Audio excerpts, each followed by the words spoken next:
Do you actually need to wear a primer? Is SPF important even if you're not going outside? How often are you supposed to wash your face? Find out the answers to these and many more beauty burning questions today with me, Rebecca. I am a fashion and beauty editor with more than 20 years in the trenches with some of the biggest names in the business, and I have formed Not Fit for Print Beauty right here as sort of a digital magazine that you can kind of figuratively flip through here on YouTube. Today I have gotten together 8 of the, what I see as some of the most common burning beauty questions, and I'm going to answer them for you in a very unscientific way. What do I mean by that? Well, I've done all the interviews, I've spoken to the dermatologists, I've spoken to the makeup artists and the estheticians, but today what I'm going to do is just give you kind of a summary of the knowledge I have. Very simple and very to the point. Please know that there are members of our audience here who are experts probably in each of these 8 questions, and they might want to contribute more underneath here in the comment section, and I'm all for that. Plus, you are free to disagree with me. I tend to have a very simple approach to makeup and skincare. Simple, easy, some would say lazy, and I'm okay with that. I'm not a lazy person, but I don't want to add to my already busy schedule with nonsense. So I'm going to give you kind of a cut straight to the point, but if you would like to disagree or go into more information in the comment section, we love that. We love a dialogue. And if you have more questions, go ahead and ask me. Okay, do you need to wash your face every night and day, every morning and night? What do the experts say about this? Well, generally the consensus among experts is that it is crucial at night because we need to repair the skin and get it ready for sleep. So really, whether or not you wear makeup, the experts, there's some disagreement, but for the most part, at night you really do want to wash your face. Should you wash it in the morning? It's best if you do, and we'll talk about cleansers and such, but really the experts say you mostly need to wash your face in the morning if you're using a retinol or some sort of active like that that's on your face, and it's kind of time to take it off. Dry skin, if you have particularly dry skin, most people say go ahead and skip it in the morning because it can strip your face. But for most people, a gentle nighttime routine is really all that's needed.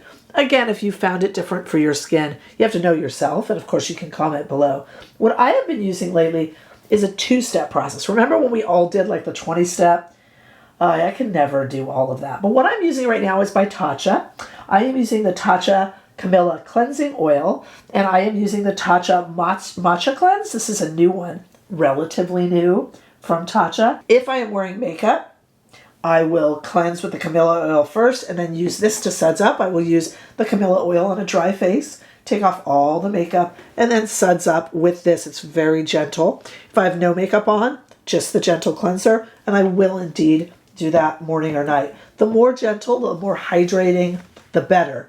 I don't prefer, like Lisa Eldridge has a line. I've just been attacking her lately. I do love Lisa Eldridge. Let me just say that. I'm not trying to attack her, but I don't like the fact that hers leaves a little bit of a kind of a film, but it depends how dry your skin is, but pick something generally that's moisturizing and that is not stripping. I don't like all the acids and the peels and all that sort of stuff all the time. Save that for every few weeks, I think. And that really seems to be the consensus. And those are the 2 products that I've been using. Let's move on to the next one, but tell me what your thoughts are below. Do you need to wear SPF every day, even if you're not going out of the house? Well, there are people who say you don't need it in the house, but the consensus among experts and dermatologists is that yes, actually, that UV rays can pass through windows. Even if the windows are treated, UVA can still penetrate even if UVB rays, because there's UVA and UVB, are filtered out, especially on hands. Let's say you're staying home, but maybe you're going to go for a quick drive. Our hands incur a lot of sun damage on the car. So, zinc oxide or titanium, those are mineral sunscreens. That's a really good one too. If you're at home, let's say you're working from home, as so many of you are, you're on your computer, your phone, your iPad. You're getting those blue rays. Actually, those mineral sunscreens can filter those out too. And you can reapply, reapply whether or not you're wearing makeup. But you can reapply a little less if you're not outside. But in the house all day, it should still be part of your morning routine. And we'll talk about a morning routine. How about reapplying sunscreen over makeup when you're outside all day? I love Habit, and I'll put all of these products I'm mentioning down in the description bar. I love Habit. You could just spray it over your skin. It's really nice. Makes your makeup look dewy and pretty and gives you extra sun protection over makeup. Great way to add it if you've been looking for that. The other new to me, two are new and one is new to me, that I've been really enjoying are from Paula's Choice. Paula's Choice are such skincare experts. This green one here is brand new. This is a mineral sunscreen and a barrier product. It's absolutely beautiful. This will all be linked below. This one has been around for a while from Paula's Choice. It's for oily and combo skins. My viewers with oily or combo skin, this is a great choice for your sunscreen. It's kind of a synthetic sunscreen. And also new, I've been loving this one, is the Orange Glowy Brightening Vitamin C Plus Sunscreen. Because vitamin C does make your skin a little more susceptible to burning. So this combines the two products and makes for one less step in the morning. So I use this once every few days. I've really been enjoying these Paula's Choice products, and I will link them below. Below, you will also find information on some cool things we've got going here on the channel. I have a membership for under $5 a month. We have weekly lives. I would love to have you there. We have a lot of fun. You guys help me with the channel, weigh in with your opinions, and we talk about the industry. It's really fun. But also, I'm going to be posing these types of questions to our free Facebook community group run by Helen. Thank you, Helen. We are growing and growing over there, and people are having a lot of fun. All of that information is down in the description bar. Okay, I mentioned this one in the beginning. Do you really need a primer? People ask me this all the time. Do you really need one, and what one do you use? Well, it depends. The short answer is, I know, people are going to get angry. The short answer is you really don't need a primer. But it depends on a few things. You don't. You can just go ahead and put your skincare on and then, put your makeup on and go. A lot of makeup artists actually don't use priming. What they use instead is skin prep. Nice moisturizer, nice products underneath the skin. So you could do good skin prep and probably skip a primer. But there's also benefits. First of all, you can have cosmetic or beauty benefits. For instance, I like the Charlotte Tilbury Hollywood Flawless Filter, especially under a matte foundation. I think it gives it a little bit more movement and life. So I'm not using that as a primer as much as I'm using it to create a look. I'm also very fond of the various primers from Smashbox. They have some that keep away oil, some that combat redness. They're actually green, but they work beautifully and don't make you look like witchy poo. And they have some that, help makeup stay on longer. Smashbox made their name with these primers, and I really think they're excellent. Again, all of this will be linked below. The other thing we're trying out now here on this channel and many channels across YouTube is a really cool feature called YouTube Shopping. I will timestamp these products, and if you could shop from the description bar, but if you rather, you can click right here on the screen. There'll be a little icon. I hear it doesn't stay up for too long, but there'll be a little icon that you can click on and shop right from there as well. Just whatever is easiest for you. Or if you don't want to shop, you can just click there to look at the product, and the video continues, which is kind of fun. And I'm just moving through these very quickly. I told you I'm not going to get into really crazy scientific things. I'm just trying to answer these questions for you quickly and easily without a lot of interference. Here's a big one. And people ask me this all the time. Is there an order for applying skincare? Well, I went to the Chanel counter, a year or two ago. And I found the most interesting thing there. The ladies were rushing around and they were putting some skincare on me and trying to kind of upsell me a little bit, to be honest with you. It's before I had my Chanel rep that I use all the time now. And they actually said, the consensus among the women who work there, and they said from kind of head office Chanel, just put on skincare. It doesn't really matter what order. It all goes into your skin. And though a lot of you might disagree with that, I see their point. There's no dermatologist out there that would say, oh, you didn't put your SPF on the right step, therefore just skip SPF. Nobody would say that. So basically, you know, it can get messy. We don't want our makeup to pill. So we generally abide by certain rules, which I'll go over in a moment. But for the most part, just get it on. Just get your SPF on there, right? But obviously you don't want to put cream SPF over a full face of makeup. That's why I recommended the product Habit. But what I'm saying is, generally, you don't really need to worry about it. But if you are, for kind of ease, do it thinnest to thickest. That's kind of the easiest way to say it. So you want kind of the watery ones first.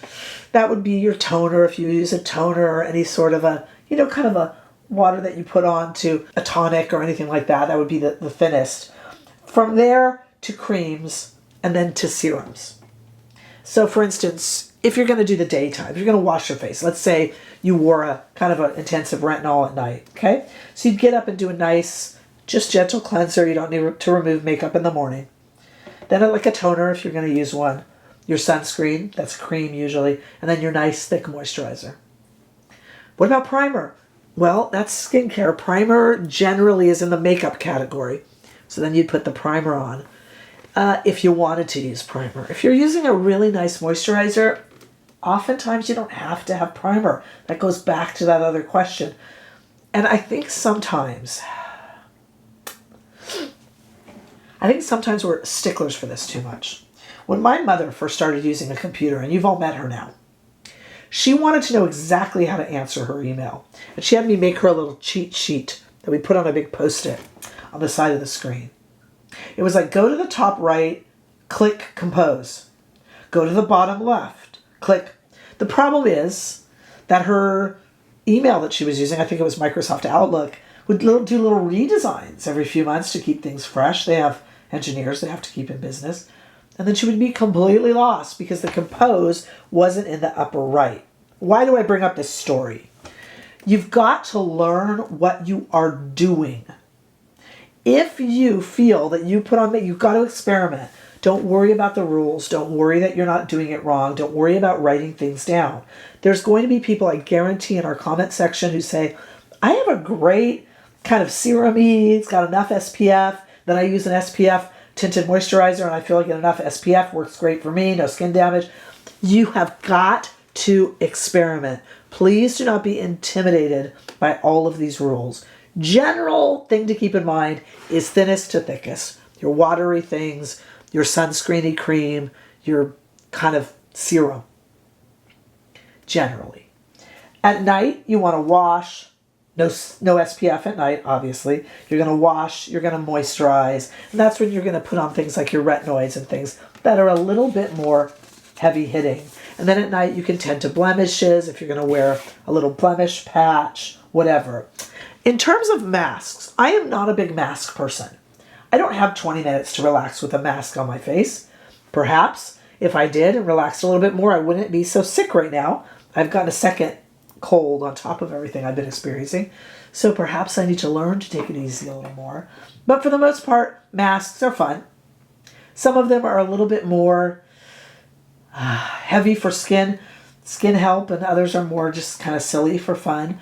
And they're fine, but they don't really replace an everyday thing. They're more for sleepovers and me days, really. But I'm not a big mask person, so if you want to take issue with me, I'm totally fine with that.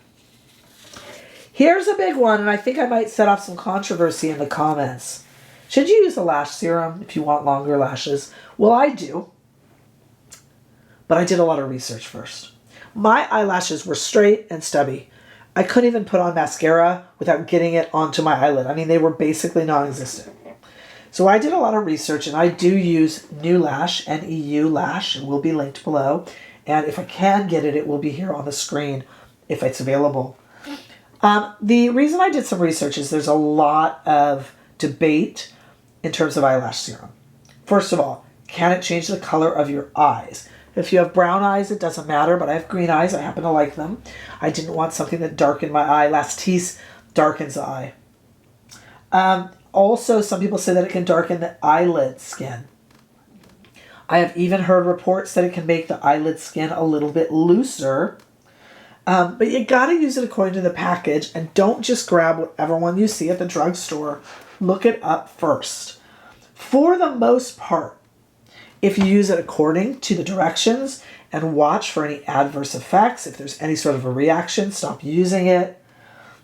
And try not to do long-term daily use. I'm pointing with this. I think it's about 6 to 12 weeks daily to really make your lashes grow. After that, every other day is fine. I think I use it every third day or twice a week. If you continually use lash serums, the generalized consensus is it will stop working. Now, as I said, I feel like I'm going to set off a comment. There's a lot of dermatologists and such out there that are dead set against lash serums, probably because they have seen so many accidents because of it. It's kind of like Botox. If you're going to your doctor or somebody trusted to get Botox, it's usually fine. But there are horror stories from people who get Botox in the wrong place. They've gone to an unvetted med spa and had tremendous trouble. And it makes a lot of people scream, don't do that. But if that's part of your beauty routine and you have a trusted... So, there's a lot of common sense involved in this, guys. But do some research, especially if you don't have brown eyes, because you don't want it to change your eye color. And some of the prescription ones can do that. They can. All right, let's talk about something. We have about 3 more to go through here. Let's talk about something that we spend a lot of time on this channel dealing with, and that's the FDA warning about pigments. Pressed pigment. What is a pressed pigment in an eyeshadow palette? Pressed pigment is the same thing as an eyeshadow, but they've just taken the word eye out of it.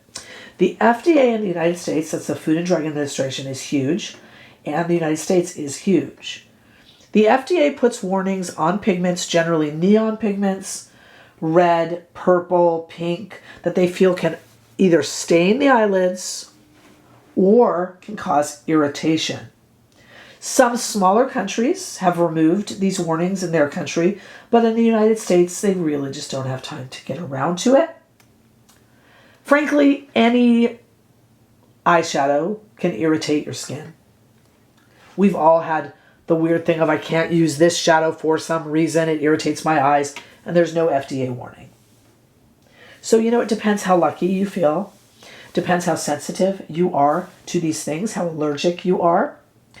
We all know that the carmine beetle, yuck, ew, is ground up for a lot of things with red and reddish brown. It is a common allergen. So if you break out from those, you can check ingredient labels to look for carmine. And those neon shades, the problem is with the FDA here in the US, and a lot of you buy makeup that ships from the US, even if you're not in the US, so you'll see these warnings. They don't always tell you why. They don't say this will darken your lid for a while, or this will make your eye inflamed. It would be nice to know why. Generally, that's not on there. It's kind of at your own risk, but frankly, any makeup product is at your own risk. And again, you got to experiment and see. Any ingredients can trigger our eyes and anything like that. So you have to kind of get to know your own body. I do pretty well with them. I haven't ever not used pressed pigments, but I do know that there's also some that say not for use around the lips, because the skin inside of our lips right here is very sensitive. It's kind of like the inside of the eye, very, very sensitive. So there's lip and eye warnings, and around the nasal passages and such. Use a little bit if you're worried about it. Maybe swatch a little bit on your inner wrist and see if you break out, wear it there all day. Or this area under your arm is very sensitive. Put a little bit there and see if you're going to have any sort of a reaction to it first. That doesn't help you with things like staining or darkening necessarily, because the eyelid is a very soft skin, but it will help you kind of identify if you need to really heed those warnings or not. And it depends how much of a chicken you are. But again, you can have an allergic reaction even if there's no warning on certain shades, especially with those brownish reds, right? Okay, age-appropriate makeup. We all love this. If you're over 40, don't do this. If you're under 40, don't do this. Look, heavy makeup is not really good for any age. If you're young and have beautiful skin, show it off. And as you mature, the heavier the makeup, the more it sinks into line. So frankly, heavy makeup isn't really in style anyway. Unless you love it. Look, I'm in my 40s. I don't wear micro minis. No one wants to see that. But I have friends in their 50s who wear micro minis and are absolutely adorable. I am all for makeup that makes you feel like you, and I think that is the style right now. I am very turned off when I hear that women in their 40s, women in their 50s and 60s should never wear sparkly eyeshadow. Only children should wear that. And I disagree with that. Wear what makes you feel beautiful, and let's all stop judging each other, please. I don't believe in age-appropriate makeup. I get myself out of patience with things like glitter mascara. I was saying the other day I could see the glitter particles when I look out, and I don't like that. Whereas as a child in my 20s, I didn't mind that. I just was a little uncomfortable. It didn't bother me. Now I don't want that discomfort. So a lot of times our age dictates what we enjoy in terms of makeup. But in terms of a look, please use makeup as self-expression and have fun. That's my personal view on it. Like I said, I'm very turned off by no. I don't like that. Please just enjoy the makeup. At what age should someone start wearing makeup? Frankly, I think that's dependent on the child and the parent, or how sneaky the child is in getting that makeup out and putting it on at school, right? Right? Said from a mother whose kids are old enough to wear it, so I don't have to worry about it anymore. But if you have a child who is sneaking makeup at school and it's driving you crazy, leave a note down below. The one thing I'll tell you, that the kids all tell each other, is those makeup wipes. I hate those makeup wipes. Why are they wet? It's a chemical. I don't like makeup wipes. Please use water and something to get your makeup off. Disagree with me? If you think I'm wrong, I'm fine with that. Last but not least, here is one for me. I was actually just on our Facebook group the other day talking about this, and I went back and forth with the lovely Celeste about this on the Facebook group. Is heat protectant, a heat protectant spray, necessary for your hair before you do styling? I was saying, how in the world can it actually do anything? You know, I was saying if I spray my hand and I grab a hot pot, it's not going to stop me from getting burnt. Well, I'm kind of wrong there. The generalized consensus is that, yeah, you really should. Heat protectant, a spray, before you style, does indeed create a barrier or a film around the hair shaft that acts like a shield in the same way an SPF does on your skin. We all know that an SPF will stop you from getting burnt when applied properly. And an oven mitt, even if it's thin, will stop you from burning your hand when you reach in to grab your cookies. Okay, so it does create a little bit of a film, and any little bit helps. But also there are cosmetic benefits too. It can smooth flyaways and allow your style to stay longer, protect against breakage. Make sure that you use one with oils, silicones, plant-based oils, so that whatever you're doing kind of slides off of it. I love, and we'll link below, the spray from Moroccan Oil, and I love the one from Oribe. Those are a little bit pricier, but I love them. I think they work really, really well, and I will link those below. I'm going to put this over on the Facebook group, and I'll say it out here as well. What other burning beauty questions do you have that you've always kind of wondered about and never really gotten straight answers to? I will do a part 2 to this series. Those were the top 8 that just occurred to me off the top of my head. What questions still remain about the 8 that we asked today? Where do you disagree or agree? You got a lot of homework here, guys. I mean, this is what makes it a community. And what would you like me to add for a second round of this? I would really love to know. Make sure that you subscribe to this channel, as it helps me grow to bigger, humongous. I would love that. And make sure that you share and like, and I look forward to seeing you all in the next video.